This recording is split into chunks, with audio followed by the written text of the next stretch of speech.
বিসমিল্লাহির রহমানির রহিম। পরম করুণাময় ও অসীম দয়ালু আল্লাহর নামে শুরু।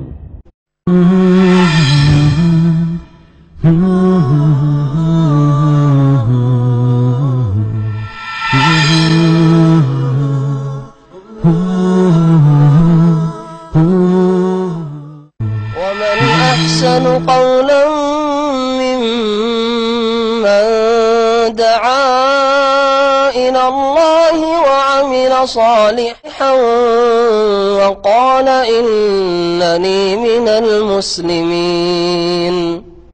بسم الله الرحمن الرحيم. الحمد لله رب العالمين والصلاة والسلام على سيد المرسلين نبينا محمد وعلى آله وصحبه أجمعين. أما بعد فقد قال الله تعالى في القرآن الكريم بعد أعوذ بالله من الشيطان الرجيم وما نرسل بالآيات إلا تخويفا.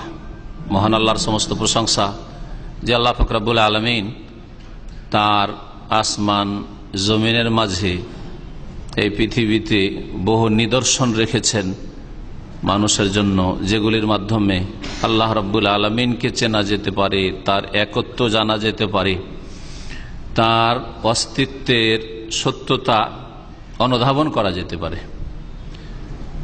সৃষ্টিগত আয়াত, নিদর্শন, সৃষ্টিগত নিদর্শন যেগুলিকে আল্লাহ রব্বুল আলামিন আয়াত বলেছেন, এমন কিছু আল্লাহ সৃষ্টি করেছেন যেগুলির মাধ্যমে আল্লাহ রব্বুল আলামিন জানাতে চান যে আমি আছি তোমাদের সৃষ্টিকর্তা, আমি আছি তোমাদের হিসাব গ্রহণকারী, আমার কাছেই তোমাদেরকে ফিরে যেতে হবে।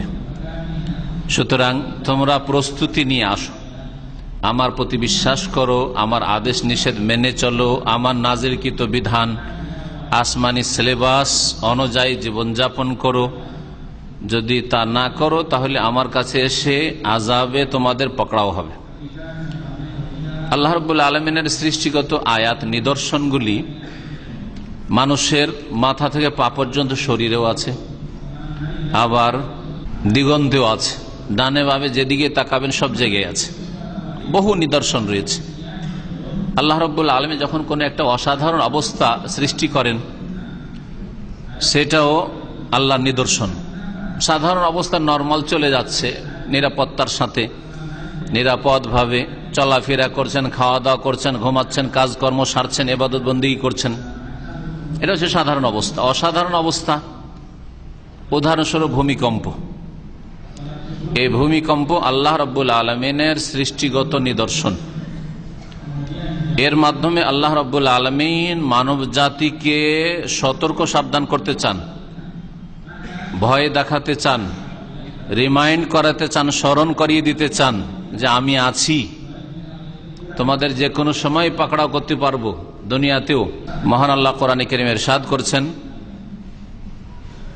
সূরাতুল ইসরাঈ, সূরা বনী ইসরাঈল, ওমা নুরসিলু বিল আয়াতি ইল্লা তাখওয়িফা, আমি নিদর্শন সমূহ প্রেরণ করি একমাত্র ভয় দেখানোর উদ্দেশ্যে। তো আল্লাহ রাব্বুল আলামিন তার এই ভূমিকম্প দিয়ে ভয় দেখান, যেমন সুনামি দিয়ে, বানবন্যা দিয়ে, ঝড় তুফান দিয়ে, এরকম অসাধারণ যে কোনো অবস্থা দিয়ে আল্লাহ রাব্বুল আলামিন মানব জাতিকে ভীতি প্রদর্শন করেন।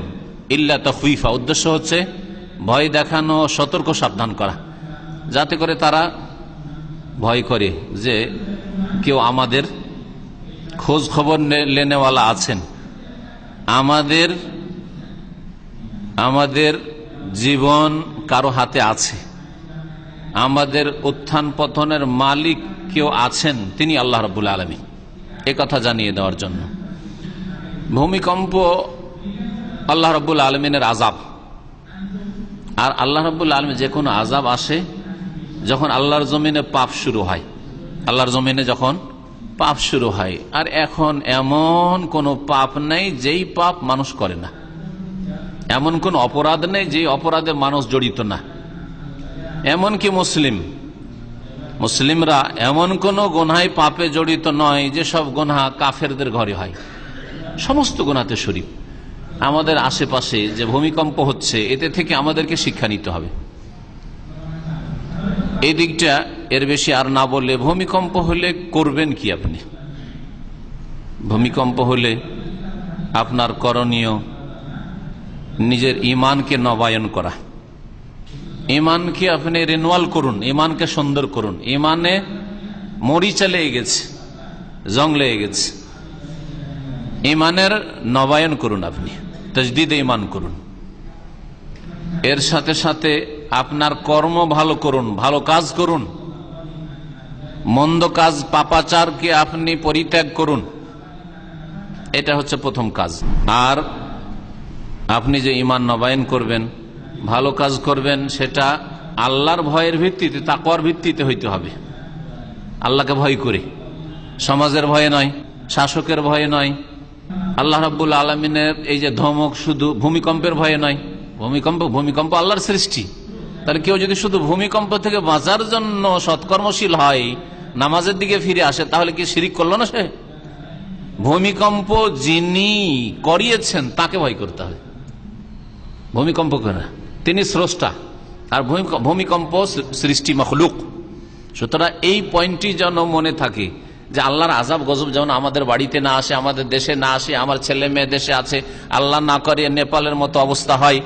সুতরাং এই গজব থেকে বাঁচার জন্য এখন 5 ওয়াক্ত নামাজি হয়ে গেছেন, তওবা ইস্তেগফার করছেন, ভালো কাজ করছেন, গুনাহ ছেড়ে দিয়েছেন, ফিল্ম দেখতেন ছেড়ে দিয়েছেন, হারাম কাজ করতেন, হারাম কথা বলতেন, অন্যায় করতেন, হারাম ব্যবসা করতেন, ছেড়ে দিয়েছেন।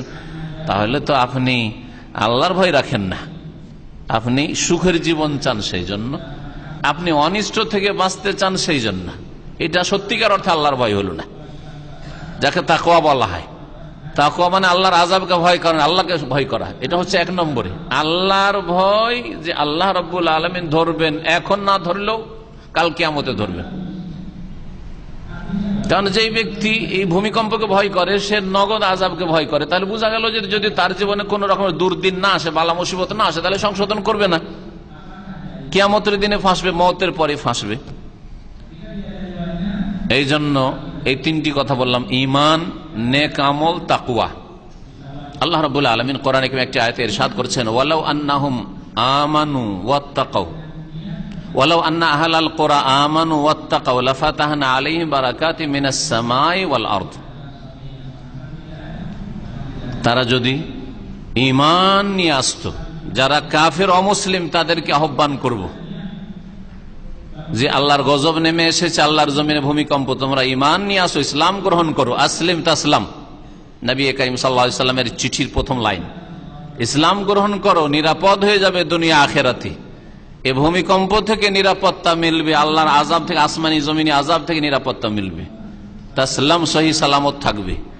আর আল্লাহর আযাব যে মওতের পরে আছে, তাতে থেকেও নিরাপদ হয়ে যাবে। তারা যদি ঈমান নিয়ে আসতো অমুসলিমরা, আর মুসলিমরা যদি তাদের ঈমানের নবায়ন করত, জন্মসূত্রে মুসলিম হয়ে না থাকতো, মুসলিমরা যদি তাদের ঈমানকে সুন্দর করত, ঈমানের নবায়ন করত, সত্যিকার ঈমান, শিরক মুক্ত ঈমান, বেদাত মুক্ত ঈমান, মুনাফিকি কপটতা মুক্ত ঈমান, কুফরি মুক্ত ঈমান, সেকুলারিজম মুক্ত ঈমান, জাতীয়তা মুক্ত ঈমান, যত রকমের ঈমানের পরিপন্থী বিষয় রয়েছে, এই সমস্ত থেকে মুক্ত হয়ে ঈমান নিয়ে আসবে, আল্লাহর উপর তাওহীদ প্রতিষ্ঠা করবে। বলো আন্নাহু আমানু ওয়াত্তাকাউ, এবং তারা যদি ভয় করত, গোনাহ থেকে বেঁচে থাকতো, আল্লাহর ভয়, তাকওয়াল্লাহ, আল্লাহকে ভয় করত, আর আল্লাহর ভয়ে পাপ থেকে বেঁচে থাকতো। বলো আন্না আহলাল কুরা, জনপদের লোকেরা, দেশের লোকেরা, বিশ্বের লোকেরা, লাফাতাহনা আলাইহিম বারাকাতিম মিনাস সামাই ওয়াল আরদ, তাহলে তাদের জন্য বরকত সমূহ খুলে দিতাম। আল্লাহ বলছেন মিনাস সামা, আকাশ থেকেও, আকাশ থেকে বৃষ্টি হলে সেটা বরকত, রহমতের বৃষ্টি হইতো, আযাব গজবের বৃষ্টি হইতো না। ওয়াল আরদ, জমিনের বরকত খুলে দিতাম, স্বর্ণ, খনিজ সম্পদ, পেট্রোল, গ্যাস ইত্যাদি আরো বহু আল্লাহর নিয়ামত, হীরা মণি মুক্তা সমুদ্র থেকে উঠে আসতো, আর জমিন থেকে উঠে আসতো। জমিন থেকে ভূমিকম্প হইতো না, হ্যাঁ, জমিন থেকে ভূমিকম্প হইতো না, সমুদ্র থেকে পানি এসে ডুবিয়ে দিত না, জলোচ্ছ্বাস হইতো না, সুনামি হইতো না, ঘূর্ণিঝড় হইতো না। আসমান থেকে বরকত নেমে আসতো, আর জমিন থেকে বরকত উঠে আসতো। সুবহানাল্লাহ। সৌদি আরবে যখন তাওহীদ প্রতিষ্ঠা করলো, আজকে থেকে 80 থেকে 100 বছর পূর্বে, এখানে মানুষ খেতে পেত না। কত লোক যে এখান থেকে সারা পৃথিবীর বিভিন্ন দেশে চলে গেছে।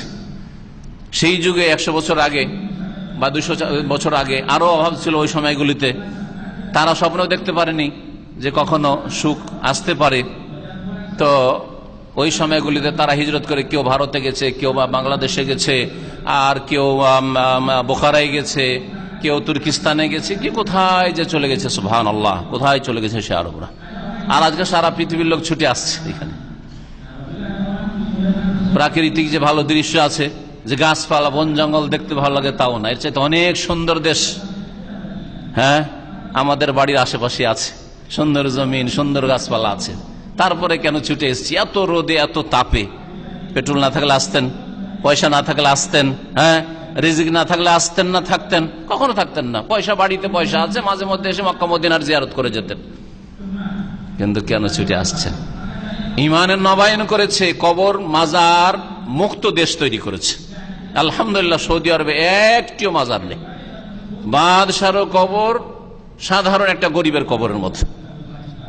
জি হ্যাঁ, আল্লাহর মসজিদ ছাড়া, ইবাদত খানা ছাড়া, আল্লাহর ইবাদতের জায়গা ছাড়া কোন গায়রুল্লাহর আস্তানা নেই।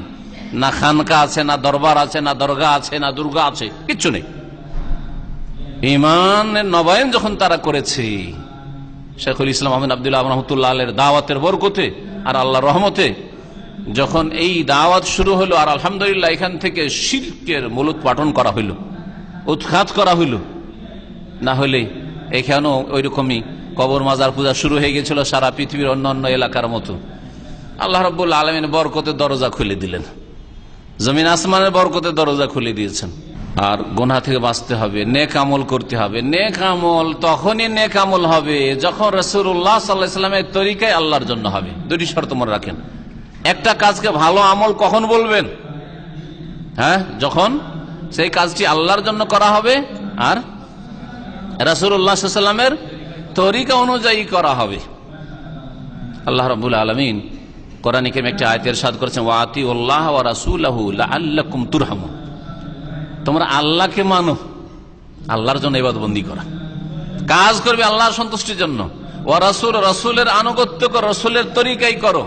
লাআল্লাকুম তুরহামুন, তাহলে তোমাদের উপর দয়া করা হবে। যদি দয়া নেমে আসে তাহলে কি ভূমিকম্প আসতে পারে? দয়া নেমে আসলে কি আসমান জমিনের কোনো গজব আযাব আসতে পারে? না পারিবারিক কোনো বালা মুসিবত আসতে পারে? না শরীর স্বাস্থ্যে এরকম বালা মুসিবত আসতে পারে যে সব সর্বনাশ হয়ে গেল? কখনো হইতে পারে না। পরীক্ষা আল্লাহ রাব্বুল আলামিন হতে পারে, কিন্তু আযাব হইতে পারে না। পরীক্ষা আম্বিয়া রাসূলগণকে আল্লাহ রাব্বুল আলামিন করেছেন ব্যাধি দিয়ে, বালা মুসিবত কিছু দিয়ে। সেটা ছিল পরীক্ষা।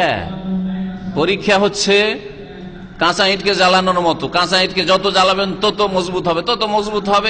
ইট ঝামা হবে। ইটকেও যদি পোড়ান তো ঝামা হবে, আরো শক্ত হবে। একজন মুমিন মানুষের উপর বালা মুসিবত যদি আসে তাহলে তাতে আর তার ঈমান আমল আরো শক্ত হয়, মজবুত হয়। বলছিলাম যে আল্লাহ বলছেন যে নেক আমল করলে এক আল্লাহর জন্য করবে, আল্লাহকে মানবে, রাসূলের আনুগত্য করবে, রাসূলের তরিকা করবে, লাআল্লাকুম তুরহামুন, তাহলে তোমাদের উপর দয়া করা হবে। তাহলে আল্লাহর দয়া তখন নেমে আসবে। আযাব গজব মুক্ত দেশ হবে যখন দেশের মানুষরা আল্লাহ এবং রাসূলের আনুগত্য করবে, আল্লাহকে মানবে, রাসূলকে মানবে, কোরআন এবং হাদিস মেনে চলবে, শিরক বিদআত পরিত্যাগ করবে, আল্লাহর ইবাদত বন্দেগী করবে। তওবা ইস্তেগফার করলে আল্লাহর দয়া নেমে আসে।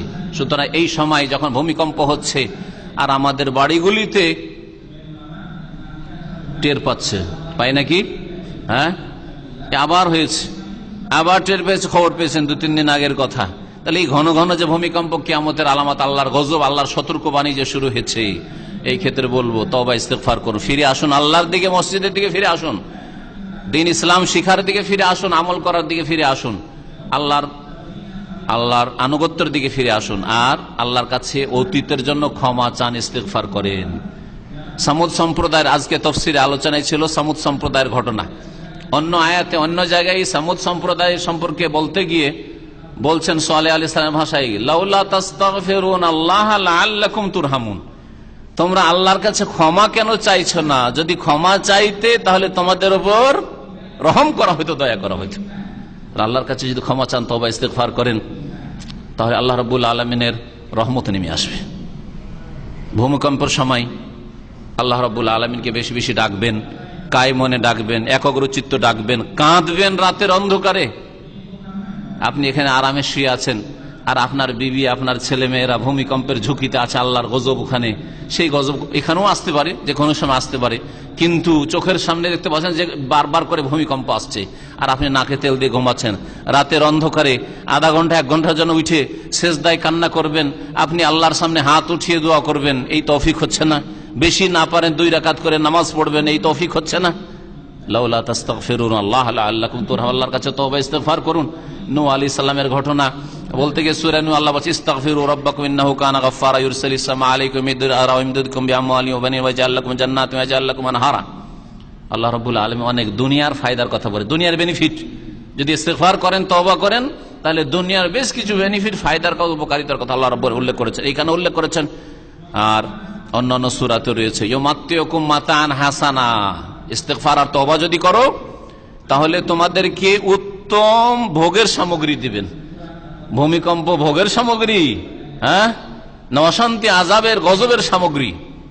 আল্লাহ বলছেন ইউমাত্তিউকুম মাতান হাসানা, তওবা ইস্তেগফার করো, ফিরে আসেন আল্লাহ পাক রব্বুল আলামিনের দিকে, আল্লাহকে ডাকেন। 5 ওয়াক্ত নামাজটা ঠিক করেন, নামাজ ঘাটতি রয়েছে। ফজরের নামাজটা ঠিক করেন আল্লাহর হস্তে, জামাতে ফজর নামাজ পড়েন, তাহাজ্জুদ পড়তে পারছেন না, ফজর নামাজ ঠিক না হলে কি করে তাহাজ্জুদ পড়বেন আপনি? হ্যাঁ, কি করে আপনি ভোর রাত্রে আল্লাহকে ডাকবেন? আপনি মনে করছেন আমি আরামে আছি, ওই তো আযাব তো নেপালে আছে, আমাদের দেশে আসেনি, বা আমার এখানে তো আমি অনেক দূরে আছি, আজকে যদি তাদের পালা হয় কালকে আপনার পালা হইতে পারে না, আমার পালা হইতে পারে না। আল্লাহ আমাদের সকলের যেন হেফাজত করেন। ভূমিকম্প আসলে যদি একা একা নামাজ পড়েন তাহলে তার বৈধতা আছে, একা একা নামাজ পড়বেন আপনি।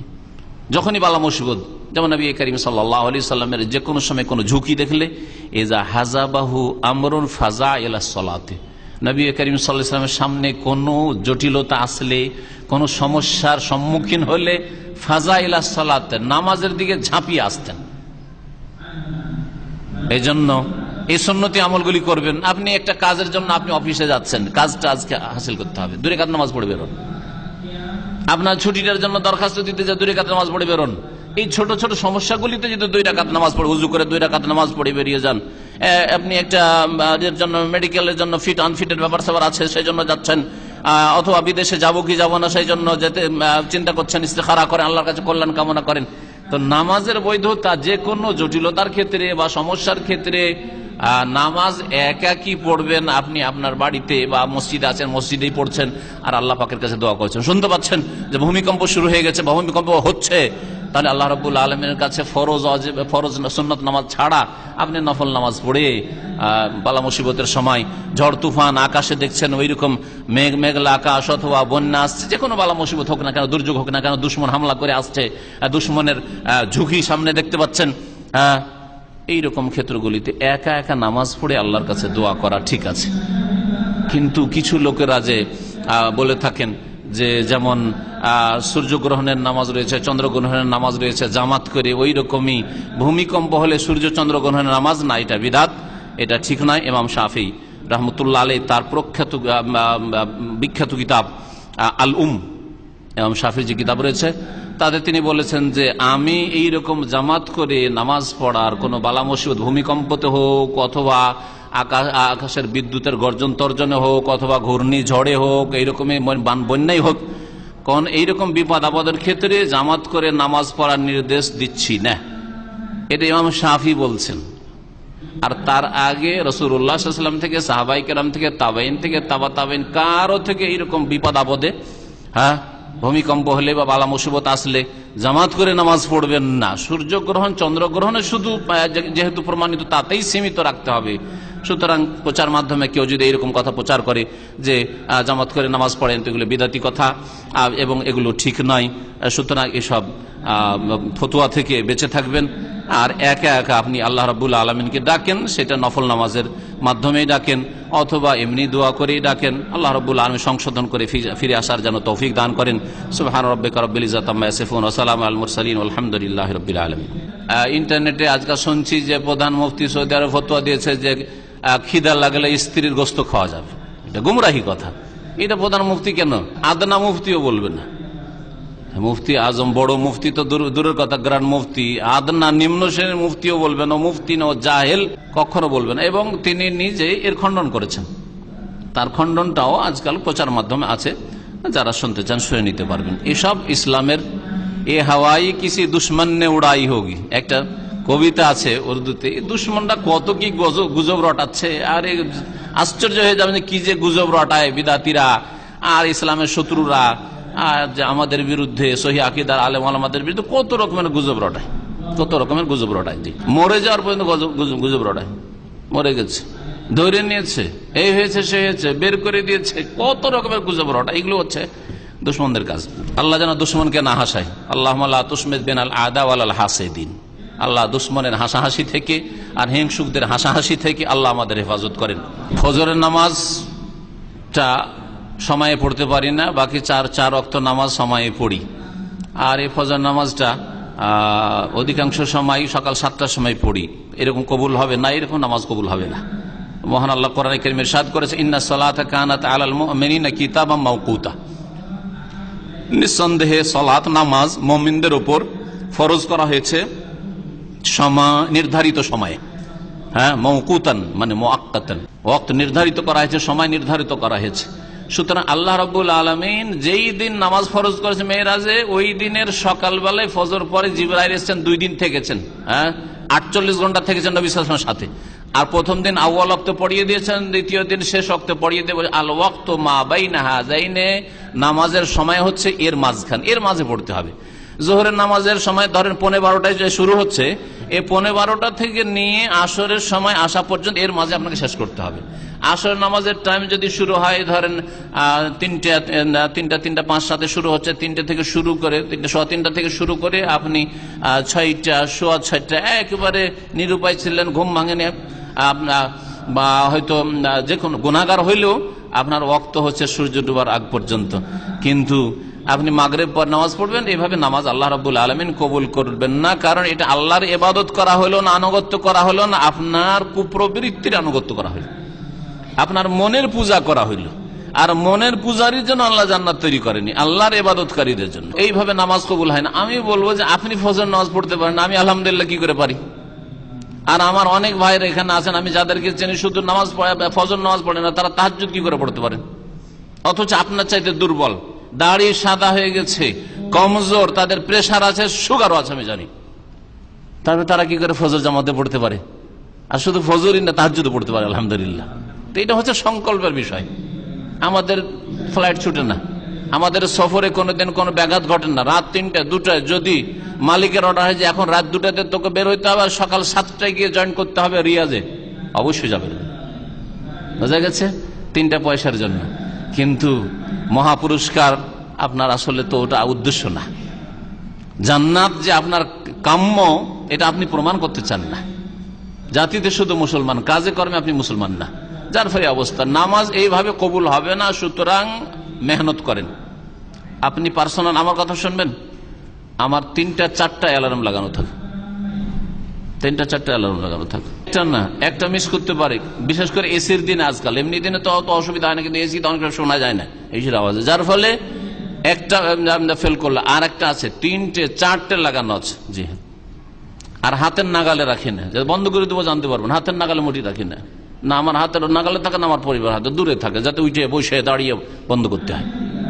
এরকম আমাদের এক ভাই আছে এখানে, ও মাইক লাগিয়ে রাখে, চেনে অনেক ভাই চেনে, মাইক লাগিয়ে রাখে, মাইক রেডিওর সাথে মাইক আপনার যে কানেকশন দিয়ে রেখেছে, এত জোরে আজান দেয় মসজিদের আজান ফেল ওর কাছে।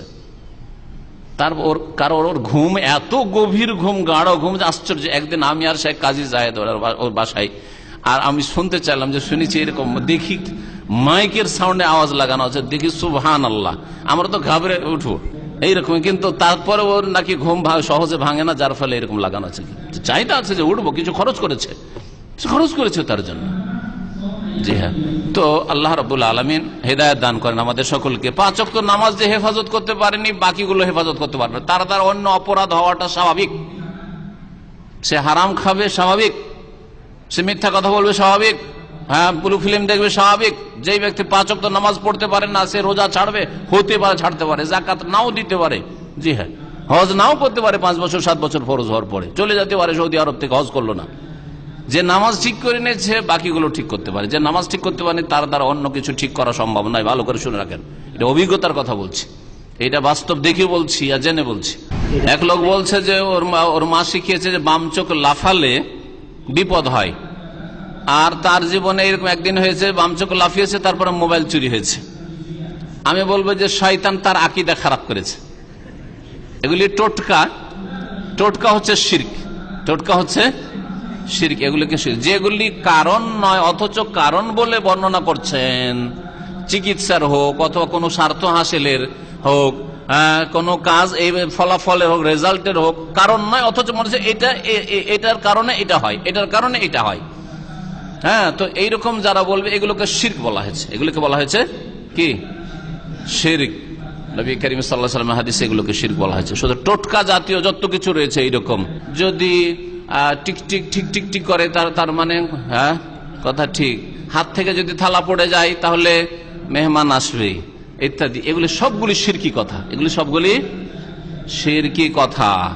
তো যদি এরকম ঘটে যায়, এরকম কেন, কবর পূজারী মাজারে গিয়ে সেজদা করে আসলো, খাসি জবাই করে আসলো, 10 বছর 20 বছর ধরে বাচ্চা হয় না, ওই বছরে বাচ্চা হইতে পারে।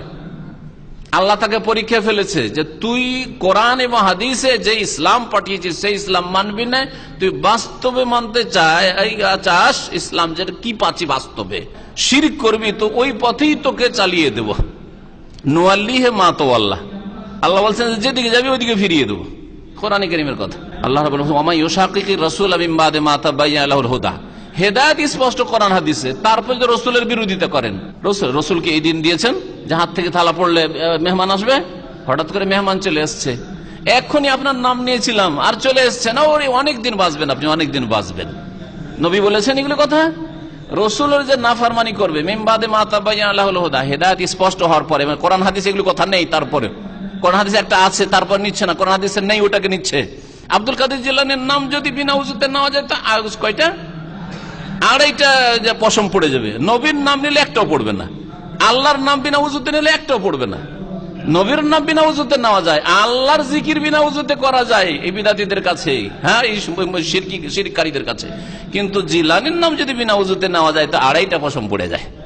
এগুলো শিরকি কথা, এগুলো হচ্ছে শিরকি কথা। হেদায়েতে আছে যে রসুলের নাফরমানি করবে, মিন বাদি মা তাবায়্যানা লাহুল হুদা, হেদায়েত স্পষ্ট হওয়ার পরে, কোরআন এবং হাদিসে এসেছে তারপরেও, এমন না যে জাহেল কোরআন হাদিস তার কাছে যায়নি। নুয়াল্লিহি মা তাওয়াল্লা, আল্লাহ বলছে যেদিকে যাবে ওইদিকে ফিরিয়ে দেবো। তুই কবর মাজারের ছেলে চাস, ওখান থেকে দেবো, তো মানে যেই বছর যাবে ওই বছরই দিব। বাস্তব বহু লোক এরকম হয়েছে যে যেই বছরে মাজারে গেছে ওই বছরে ছেলে পেয়েছে। ওর তো শিরকি কুফরি আকীদা, বড় শিরকি আকীদা একবারে বদ্ধপরিকর হয়ে গেল যে বাবাই দিয়েছে আমাকে, আল্লাহ দেয়নি, এটা বাবার দান, ঠিক না?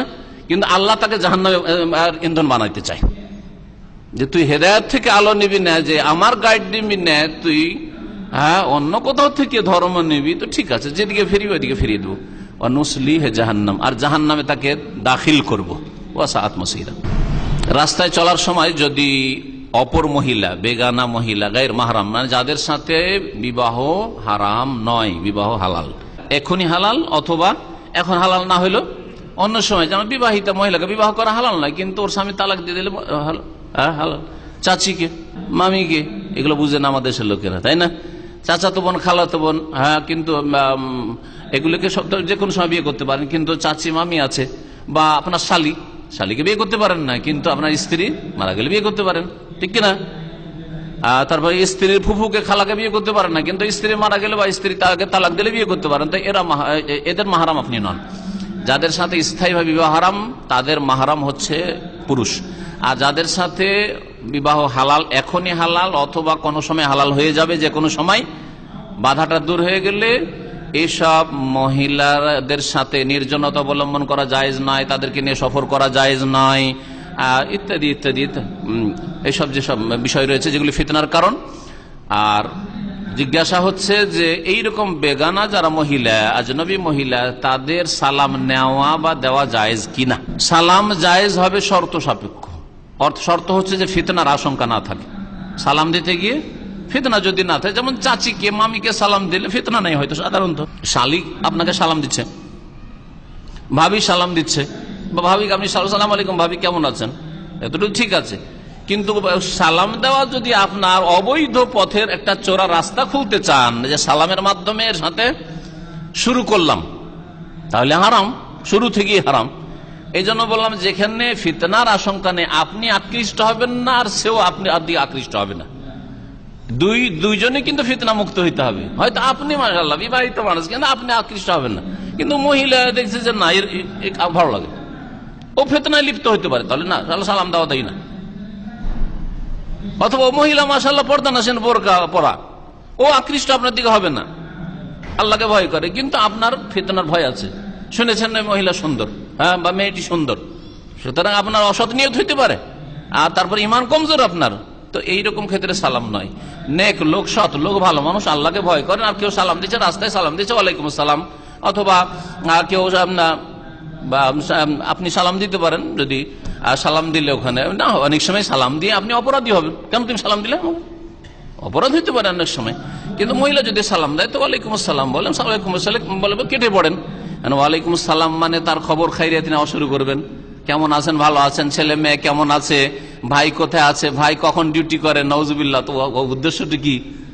এক ভাই বলছে যে পাশের প্রতিবেশী জিজ্ঞেস করছে বাচ্চাদেরকে যে তোমার আব্বা কখন বাড়িতে থাকে, বাচ্চাকে জিজ্ঞেস করছে যে তোমার বাবা কখন বাড়িতে থাকে আর কখন ডিউটি করে, এটা জানার উদ্দেশ্যটা কি? অসৎ উদ্দেশ্য নিশ্চয়ই।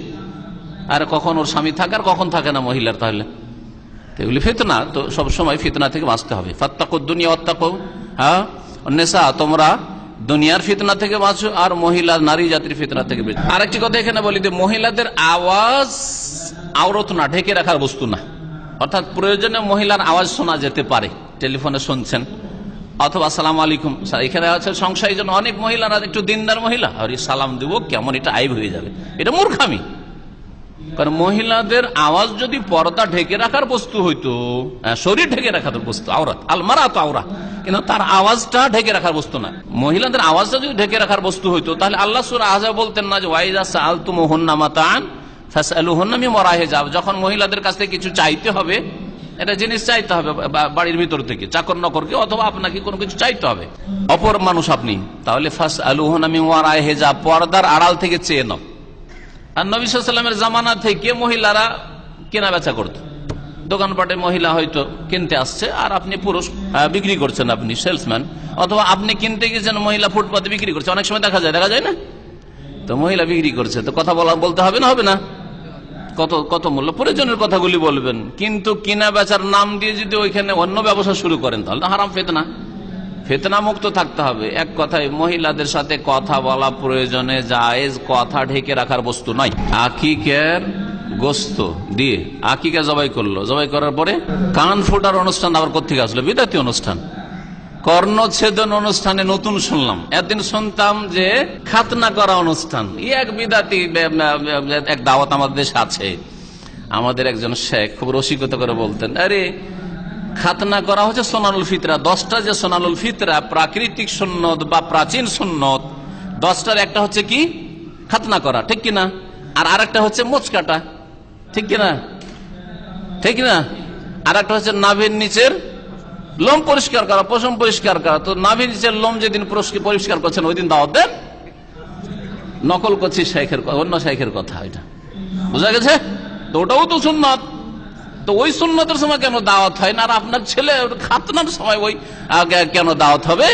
যেদিন মোচ কাটছে, প্রতি সপ্তাহে ভাই আজকে মোচ কেটেছে এই জন্য পার্টি করতে চাইছে, করেন। যদি বলেন যে না এটা সুন্নাত না হলে বিদাত হবে না, জায়েজ তো, জায়েজ তো জীবনে তো মাঝে মাঝে করবেন। খাতনার সবগুলি করছেন দাওয়াত, 5টা ছেলে হলো 5টা ছেলেরই খাতনা করলেন, আর একবার জীবনে মোচ কাটার সময় এত সুন্দর করে মোচ কেটেছেন, এই যে একবারে মুন্ডাই নিয়েছেন আর দাওয়াত করলেন না, এরকম করেন কিছু, কেন করেন না? তাহলে বোঝা গেল যে এগুলি ভুল কাজ। আর এই আজকে প্রথম আরেক বিদাত শুনলাম যে কর্ণচ্ছেদনের দাওয়াত, নাউজুবিল্লাহ, একেবারে হিন্দু থেকে নেওয়া হয়েছে, কান ছিদ্র করতে হবে আর তাতে দাওয়াত দিতে হবে, কোথা থেকে? এই তো জীবনে প্রথম শুনলাম, শিখার শেষ নাই। হক আর বাতিল শিখতে শিখতে, হক শিখতে শিখতে সারা জীবন চলে যাচ্ছে, তো বাতিল শিখার তো শেষই নাই, এসব বাতিল, জি হারাম বিদাত। প্রথম মাসিক হয় তখন অনুষ্ঠান করে, নাউজুবিল্লাহ। কাপড়ের নিচে কি আছে না আছে ওর খবর দিতে হবে নাকি মানুষকে? আর ওটা তো হিন্দুরা দেয়, যে সিন্দুরের মাধ্যমে খবর দেয় যে কাপড়ের নিচে কি আছে না আছে, তার মানে স্বামীর ঘর দেখেছে কি না দেখেছে, হ্যাঁ স্বামীর সাথে মেলামেশা হয়েছে কি না হয়েছে, এর নির্লজ্জ কাজ করা যাবে না। সেই জন্যই তো মুসলমানরা এই কাজ করবে না। কথা বোঝা গেছে? নারী জাতিকে গোপনে রাখতে হবে, বিবাহিতা অবিবাহিতা জানাইতে হবে না। ও তো ওরা জানাচ্ছে যে ভিতরের খবর, কাপড়ের নিচের খবর, কাপড় নিচের খবর জানানো যায় না। কেন জানাবেন? যে মহিলাকে তার স্বামী স্পর্শ করেছে করে নাই, নাউজুবিল্লাহ, এসব কাজ ও তো সিন্দুরের মাধ্যমে জানা যায়। তো হাইজের মাধ্যমে মাসিক ঋতু হয়েছে সেজন্য পার্টি করা, তো গোটা দেশবাসীকে গ্রামবাসীকে জানানো যে হ্যাঁ আমার মেয়ের খবর আছে। নাউজুবিল্লাহ, বিদাতি কাজ, সব বিদাত, বিদাতের শেষ নাই মাশাআল্লাহ। নতুন ঘর তৈরি করে নতুন ঘরে ঢোকার আগে গরু জবাই করে দাওয়াত করবেন। এটা যদি শরীয়ত না মনে করে আমি নতুন ঘরে যাচ্ছি সেজন্য খাওয়াবো, এমনি খুশির জন্য, তাহলে ঠিক আছে। শুধু এই ক্ষেত্রে না, এই ক্ষেত্রে না, এর চাইতে গুরুত্বপূর্ণ ক্ষেত্রগুলিতে আসেন। একটু তো ঘর তৈরি করেছেন, আমরা তফসিরটা শেষ করলাম, 30 পারা তফসির শেষ করলাম। আমাদের মনে আকাঙ্ক্ষা হলো যে আমরা একটা বড় করে স্পেশাল একটা দাওয়াত করব। মাসলা কিতাবত তাওহীদ আমরা শেষ করতে যাচ্ছি, একটা দাওয়াত করি খাই দাই, জায়েজ কি জায়েজ নাই, মাসলা এগুলো জানা জরুরি আপনাদের। যদি মনে করেন যে এটা সুন্নাত, আর এরকম যে কোনো কিতাব শেষ করলে বা ধরলে, আমাদের দেশে আবার কোরআন ধরলে মিষ্টি খাওয়াইতে হয়, জানি কি জানেন না? আমরাও ছোটকালে খাওয়াইছি। মক্তবের মোল্লা খাবে তাহলে আমাদেরকে কোরআন ধরাবে, আমপারা ধরাবে। একবার কায়দা ধরাতে খেলাম, খেতে খাওয়াইতে হইলো, একবার আমপারা ধরাইতে খাওয়াইতে হইলো, একবার কোরআন ধরাইতে খাওয়াইতে হইলো। হ্যাঁ, এই যেগুলো আছে, তো এগুলোকে একবারে শরীয়তের মতো করে দেওয়া হচ্ছে। যেই ব্যক্তি কোরআন শুরু করবে তাকে খাওয়াইতে হবে, তো বিদাত। কিতাবুত তাওহীদ খতম করবে সেই জন্য খাওয়াইতে হবে, তো বিদাত। কোরআনে তফসির শেষ করলাম 30 পারা, সেই জন্য খাওয়াইতে হবে, তো বিদাত। কিন্তু যদি মনে করি যে আলহামদুলিল্লাহ একটা ভালো কাজ করলাম, আর আমাদের ভাইরা নিয়মিত যারা এই দর্শে হাজির হলেন, তো সবাইকে নিয়ে একটু আমরা খাওয়া দাওয়া করি, এটাকে তাআব্বুদ মনে করলাম না, তাহলে জায়েজ। জায়েজ জায়েজ থেকে যদি সুন্নতে বাড়িয়ে দেন, মুস্তাহাব বাড়িয়ে দেন, তাহলে সেটা বিদাত হয়ে যাবে। কারণ যেটা মুস্তাহাব নয় তাকে মুস্তাহাব বলাই বিদাত। একটা কাজের নেকি নেই, নেকি যে কোনো মানুষকে খাওয়াইলে নেকি হয় যে কোনো সময়, কিন্তু ওই জন্য খাওয়াবেন এতে নেকি না, এরকম কিছু নেই। আর ওটাকে যদি মুস্তাহাব মনে করেন তাহলে সেটা শরীয়ত থাকবে না, তখন সেটা বিদাত হয়ে যাবে। দোকান ভাড়া দিয়েছি, দোকানে বিড়ি সিগারেটও বিক্রি করে আর অন্য কিছু বিক্রি করে। যদি পুরোপুরি হারাম ব্যবসা থাকে তাহলে দোকান ভাড়া দেওয়া হারাম। যেমন সুদী ব্যাংকে ভাড়া দেওয়া জায়েজ নাই। এইরকমই বা অধিকাংশ কাজগুলি হারামের কাজ ওখানে হবে, তাহলে ভাড়া দেওয়া জায়েজ নাই। এখন একটা বাকালাতে ভাড়া দেবেন, ওতে ধরেন 5% হয়তো হারাম, বিড়ি সিগারেট রাখবে, জর্দা রাখবে, এরকম মুদিখানার ভাড়া দিয়েছেন। এই ক্ষেত্রে মাসলা, এই ক্ষেত্রে যদি আপনি এইরকম লোকদেরকে ভাড়া না দিয়ে আপনি বাঁচতে পারেন, তাহলে এটা আপনার জন্য ইমানের পূর্ণতা, উদখুলু ফিস সিলমে কাফা, পুরোপুরি ইসলামে প্রবেশ করো। আর যদি দেখা যায় যে এইরকম লোক আজকালকার মুসলিম সমাজে পাওয়া মুশকিল, তাহলে আকাশ থেকে নিয়ে আসতে হবে, আকাশ থেকে নিয়ে আসতে হবে। যদি এইরকম হয় তাহলে আপনি ক্ষতিগ্রস্ত। অনেক টাকা দিয়ে আপনি একটা দোকানপাট তৈরি করেছেন, আর ভাড়ায় কাস্টমার পাচ্ছেন না, ভাড়ার লোক পাচ্ছেন না, এই জন্য যে প্রথমে শর্ত যখন লাগাচ্ছেন যে আমি বিড়ি বিক্রি করতে দেবো না, জর্দা বিক্রি করতে দেবো না, বাকিটা বিক্রি করুন, বলছেন না তাহলে নেব না। হ্যাঁ, তাহলে নেব না। তো এই ক্ষেত্রে খানিকটা নিরুপায়ের কাছাকাছি, যার ফলে বা ক্ষতিগ্রস্ত থেকে বাঁচবেন, আর এতে অল্প কিছু ক্ষতি রয়েছে, সেই জন্য হয়তো জায়েজ হতে পারে, আল্লাহু আলাম। সব ফাত্তাকুল্লাহ মাস্তাতাতুম, আল্লাহ বলছেন যথাসাধ্য, যতটা তোমার ক্ষমতা আছে সাধ্য মতো আল্লাহকে ভয় করো, সাধ্য মতো আল্লাহকে ভয় করো। কিন্তু সিংহভাগ হারাম, যেমন সেলুন। একটা লোক আপনার কাছে ভাড়া চাইছে, আমি সেলুন করবো না, জায়েজ নয়, সেলুন করবো জায়েজ নয়। এইরকম যেগুলো দেখবেন যে অধিকাংশ ইনকামটাই তার হারাম ইনকাম। সেলুনে কটা লোক চুল কাটে, চুল কাটার চাইতে বেশি, আরে চুল তো মাসে একবার 2 মাসে একবার কাটে, আর কাটেও না 6 মাস কাটে না, বগলের নিচে 6 মাস কাটেন না। এইসব লোকেরা যারা প্রতিদিন সকালে সেভ করে, ওদের বগলের নিচের খবর নিয়ে দেখবেন যে এই বলে মলম ভাই আছে, এত বেহায়া এরা। দাদা বলছে নিচের খবর আল্লাহ জানে, ও 40 দিনের পরই করে না, ওরা 40 দিনের পরই করে না। কিন্তু এদিকে প্রতিদিন না হয় সপ্তাহে 2 দিন 3 দিন অফিসে যাওয়া যাবে না, যদি একটু যদি দেখা যায় তাহলে আউযুবিল্লাহ। এই হলো মুসলিমদের অবস্থা। তো কথা হচ্ছে যে এই জন্য এই ব্যবসা জায়েজ নয়। সৌদি আরবে দুটো সেলুন শুধু দেখেছি আমার এই 25 বছরের জীবনে। একটা আল কাসিমে দেখেছি, লেখা আছে, আল কাসিমে কয়েকটা আছে নাকি শুনেছি, কিন্তু একটা দেখেছি। লেখা আছে যে এখানে দাড়ি শেভ হয় না, মামনু হালকিল্লাহিয়া লেখা আছে। তো দূর দূর 50 কিলোমিটার দূর থেকে আসে, 50 অন্যান্য শহর থেকে নেক লোকেরা আসে। আল্লাহ এত বরকত দিয়েছে, ওটা খুব ভালো চলে, ভালো মানুষগুলো আসে। যাক একটু কষ্ট করে যাবো ওই বেচারা ওর কাছে যাবো যেখানে অন্তত দাড়ি শেভ হয় না, দাড়ি মোনানো হয় না, ওখানে আসে। দূর দূর থেকে কাস্টমার আসে। আর একটা খাবজিতে আছে, আমাদের একদিনই ভাই তাফাজুল ভাই আছে, ওর খাবজিতে একটা সেলুন আছে, ওখানেও লেখা আছে, কারণ ওর মালিক হচ্ছে দিনদার মানুষ, বলছেন না এখানে দাড়ি সেভ করা চলবে না। তো ওখানে দূর দূর থেকে খাবজিতে হোক, দূর দূর থেকে বসে ওকে আমি জিজ্ঞেস করেছি, আমি প্রোগ্রামে গিয়ে জিজ্ঞেস করেছি যে এইভাবে আজকাল চলে পেটের ভাত হয়? বলছেন আলহামদুলিল্লাহ যথেষ্ট হয়, দূর দূর থেকে লোকেরা আসে। আলহামদুলিল্লাহ। তো আল্লাহর উপরে ভরসা করতে হবে, ভালো মানুষ অবশ্যই যাবে। দাম্মামে সুপার মার্কেট আছে, আমি অ্যাডভার্টাইজ করছি না, দুটো সুপার মার্কেট আমার জানা আছে যেখানে বিড়ি সিগারেট মোটেই পাওয়া যায় না, কিচ্ছু পাওয়া যায় না। তো ওখানে আমার মতো অনেক লোক আছে যারা যায়, আমি ওখান থেকে কেনাকাটা করি। যেখানে দেখি যে বিড়ি সিগারেট আছে যাই না। তো এইরকম খোঁজ নিয়ে দেখেন এই লোকটা বিড়ি সিগারেট বিক্রি করেন না, আর আমি ভালো মানুষ, আর এও ভালো মানুষ, তো ওকেই দুটো পয়সা লাভ হোক। যেমন একটা কাফের লাভ হওয়ার চাইতে আমি মুসলিম দোকানে কিনবো, এই সেন্সটা আমাদের থাকতে হবে। আজকাল অধিকাংশ মুসলিমরা করে না। দোকানে ঢুকে গেলেন কাফের দোকানে, ভারতে এরকম অনেকে করে, মুসলিম কিন্তু মুসলিমের দোকানে কিনবে না, কাফের দোকানে কিনবে। আপনার দুটো লাভ করলে মুসলিম লাভ করুক। তারপরে মুসলিমের মধ্যে দেখছেন এই লোকটা ভালো মানুষ, পরেশগার মানুষ, এর দোকানে বিড়ি সিগারেট নাই, তো এর দোকানে আমি কিনি, দুটো পয়সা এই ভালো মানুষটাই লাভ করুক আমার কাছ থেকে। এরকম হওয়া উচিত। একটু দূরে ঠিক আছে, আমাকে একটু হেঁটে যেতে হলো অথবা গাড়ি করে যেতে হলো, ঠিক আছে যাই, কষ্ট করে যাই। এইরকম আমাদের ইমানি জজবা হওয়া উচিত। আল্লাহ যেন তৌফিক দান করেন। বাবার মৃত্যুর পরে সৎ ভাইকে জাকাত দেওয়া যাবে কিনা? সৎ ভাই সাবালক, বিবাহিত ভাই যদি বিবাহিত হয়, সাবালক বিবাহিত, তাহলে তার ভরণ পোষণের দায়িত্ব আপনার উপর নাই, তখন তাকে জাকাত দেওয়া যাবে, তার পরিবারকে জাকাত দেওয়া যাবে। তার তবে জাকাতের হকদার হইতে হবে। এমন না যে তাকে বড় লোক সুখী করার জন্য জাকাত, ফ্রিজ কেনার জন্য জাকাত, এসি কেনার জন্য জাকাত।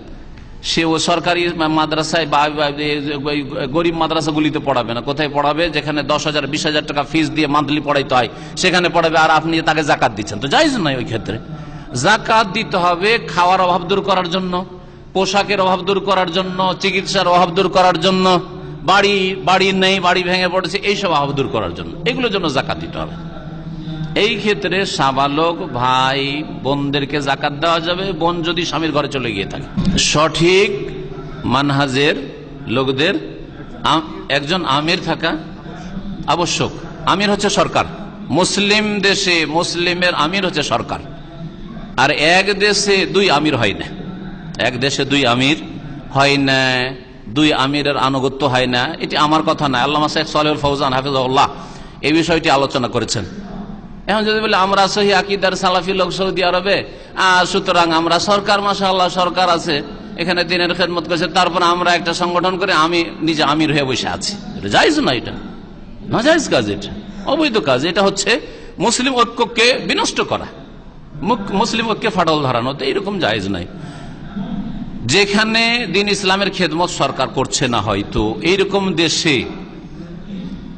দেশে যদি একটা দল হয়ে কেউ যদি দাওয়াতি কাজ করতে চায়, আর একটা দল যখন দাওয়াতি কাজ করছে একজনকে দায়িত্বশীল বানাইতে হবে, এইরকম করে তো অসুবিধা নাই, কিন্তু তাতে একটি দল শুধু হইতে হবে না, 10টি 20টি থাকতে পারে। এরকম যেমন সৌদি আরবে ইসলামী সেন্টার আছে, একটা ইসলামী সেন্টার হইতে হবে সৌদি আরবে। দাম্মামে মাত্র একটা ইসলামী সেন্টার, দ্বিতীয় ইসলামী সেন্টার করার অধিকার নেই। কিন্তু যদি ইসলামী সেন্টারগুলিতে আপোষে রেশারেশি থাকে, প্রোগ্রাম করতে আমরা এখানে যাও মসজিদে গেলাম, আর এক সেন্টার চলে আসে, না এটা আমাদের এলাকা, আমরা করতে দেবো না, আমরা করবো। যেই দিনে আমরা প্রোগ্রাম লাগাবো ওরা আর একটা প্রোগ্রাম রেখে দিল, তো জায়েজ?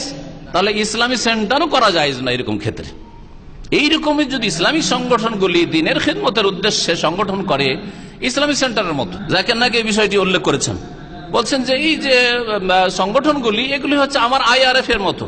আমার IRF আছে, আর কারো আবুল কালাম আজাদ সেন্টার আছে, কারো আর কিছু আছে, বিভিন্ন সেন্টার আছে, আর কারো সাথে কারো সংঘর্ষ নেই, দ্বন্দ্ব নেই, আর রেশারেশি নেই। তোরাকে ঠেকাবো, এই বলছে তোরাকে ঠেকাবো, তোরা যেই দিন প্রোগ্রাম করি ওই দিন করবো, ইত্যাদি ইত্যাদি। তোদের কাজ কমুক আর আমাদের বাড়ুক, এইরকম যদি অসৎ নিয়ত থাকে, তাহলে সংগঠন করাও জায়েজ নাই, ইসলামী সেন্টার করাও জায়েজ নাই, আর রিসার্চ ফাউন্ডেশন করাও জায়েজ নাই। আর যদি দিনের দাওয়াতের উদ্দেশ্যে করে তাহলে একাধিক হইতে পারে, বহু হইতে পারে, কিন্তু আপোষে যেন দ্বন্দ্ব না থাকে। আপোষে যখনই দ্বন্দ্ব শুরু হয়ে যাবে আর বন্ধুত্ব শত্রুতার পরিবেশ তৈরি হয়ে যাবে, আমার দলে যে 10 জন আছে তারা আমার ঘনিষ্ঠ বন্ধু, কারণ ওদের আমির আমি, আর আরেক দলের যে আছেন আলেম সাহেব তার দলে যারা আছে তারা ঘনিষ্ঠ বন্ধু, সুতরাং ওরা হচ্ছে আমাদের সৎ ভাই আর এরা হলো আমার নিজের ভাই। এইরকম পরিস্থিতি তৈরি হয়ে গেলে এরকম সংগঠন বর্জনীয় করা যাবে না। আর বর্তমান অবস্থাটা ঠিক এইরকম, সুতরাং এইরকম যদি কারো মন মেজাজ থাকে তাহলে জায়েজ নাই। এক দল আরেক দলের ইমামতি বরদাস্ত করে না, এক দল আরেক দলকে ডাকবে ওয়াজ মাহফিলে, সেটা বরদাস্ত করে না। এইরকম পরিস্থিতি হলে সংগঠন করা চলবে না। এরকম কথা বুঝতে পেরেছেন? এগুলো থেকে মুক্ত হয়ে যদি দিনের দাওয়াতের উদ্দেশ্যে ইসলামী সেন্টার সৌদি আরবে আছে, সৌদি আরবে শাসকের বায়াত শাসকের, বায়াত আবার ইসলামী সেন্টারের নাই, বায়াত শাসকের হবে।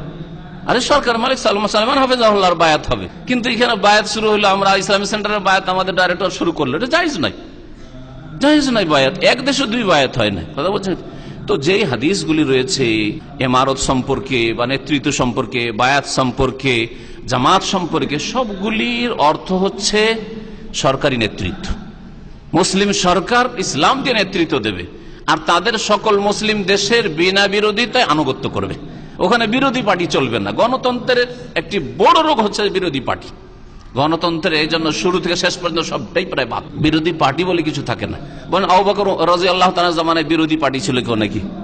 উমরের জামানায় বিরোধী দল অপোজিশন পার্টি ছিল নাকি? উসমানের জামানায় যে রাষ্ট্রের দিকে বিরোধী দল তৈরি হলো তারাই হচ্ছে বাগী খারিজি, যারা খুন করলো। তাহলে বিরোধী দল এসে ধ্বংস করেছে, বিরোধী দল এসে ধ্বংস করেছে।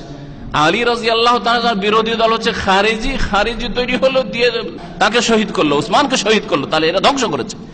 অপোজিশন ধ্বংস করে, গড়ে না। সুতরাং গণতান্ত্রিক পদ্ধতি বাতিল, ভালো করে শুনে রাখেন। কেউ কোনোটা বিশ্বাস করবে না, ইসলামী গণতন্ত্র বিশ্বাস করবেন না আর গায়র ইসলামী গণতন্ত্র বিশ্বাস করবেন না। বিশ্বাস করেন কোরআন এবং হাদিস, ওহী বিশ্বাস করেন, আল্লাহ এবং রাসূলের আনুগত্য বিশ্বাস করেন। আল্লাহ পাক রব্বুল আলামিন যেন তৌফিক দান করেন। সময় যথেষ্ট হয়ে গেছে। ইসলামী শাসক নেই, ইসলামী শাসক নাই যেমন ভারত, সেখানে ইসলামী শাসক নেই। বাংলাদেশ ইসলামী শাসক আছে, মুসলিম শাসক আছে, পাকিস্তানে মুসলিম শাসক আছে। কথা বোঝা গেছে? মুসলিম শাসকের যে কাজগুলি করা উচিত ছিল সেই কাজটা করছে না।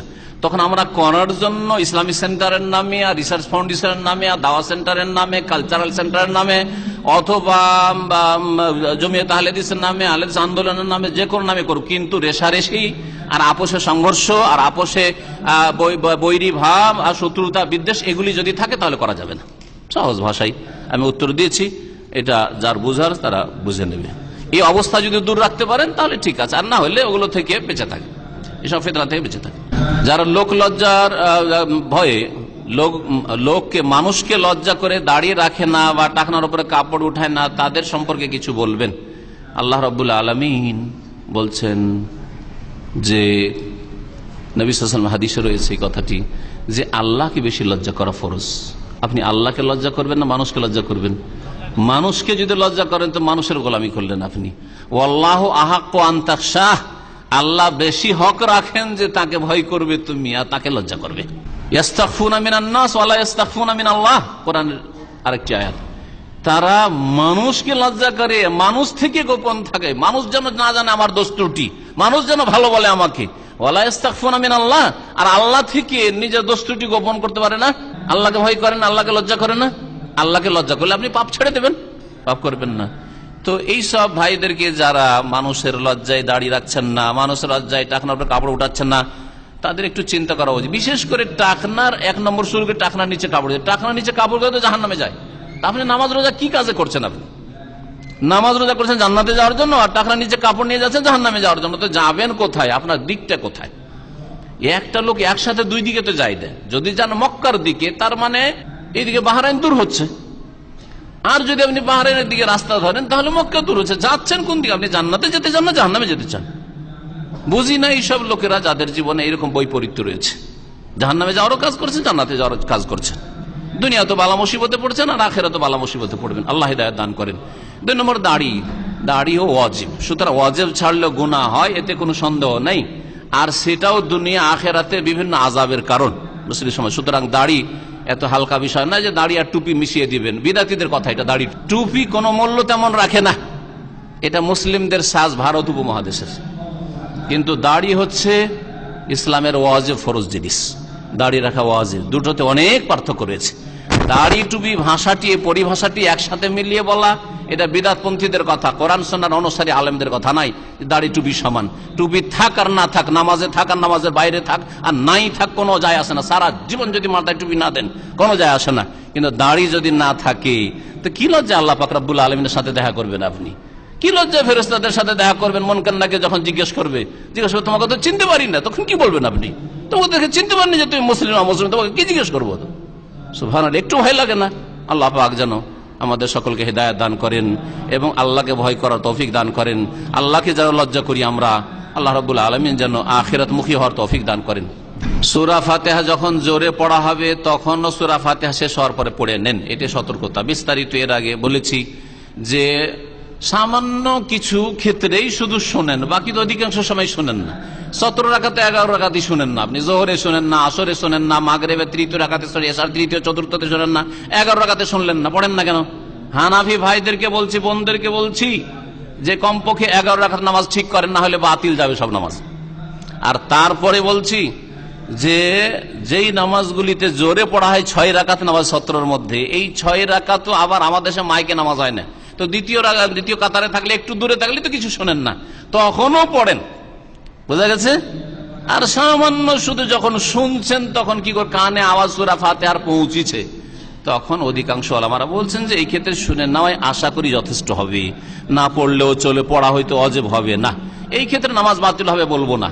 কিন্তু আগে ঠিক করে তা আসেন, 11 রাকাত নষ্ট হচ্ছে আর 6 রাকাত নিয়ে পেরেশান, আর 6 রাকাত আবার ওই সীমিত যখন শুনছে তখন এই নিয়ে পেরেশান, আর জোহরেও সূরা ফাতিহা পড়লেন না, এরকম নামাজ হয় না। লা সালাতা লিমান লাম ইয়াকরা বিফাতিহাতিল কিতাব। আবার বলছি ওই সব মাযহাবধারী ভাইদেরকে যে সূরা ফাতিহা পড়ুন, সূরা ফাতিহার সাথে মহব্বত করুন। সূরা ফাতিহা হচ্ছে সূরাতুস সালাহ, সূরা ফাতিহাকে সালাতের সূরা বলা হয়েছে, নামাজ বলা হয়েছে, কারণ এর উপর নির্ভরশীল নামাজ। আল্লাহ পাক রব্বুল আলামিন আমাদেরকে নামাজ শুদ্ধ করার তৌফিক দান করেন। ওয়া সাল্লাল্লাহু আলা নবিয়িনা মুহাম্মদ ওয়া আলা আলিহি ওয়া সাহবিহি আজমাইন।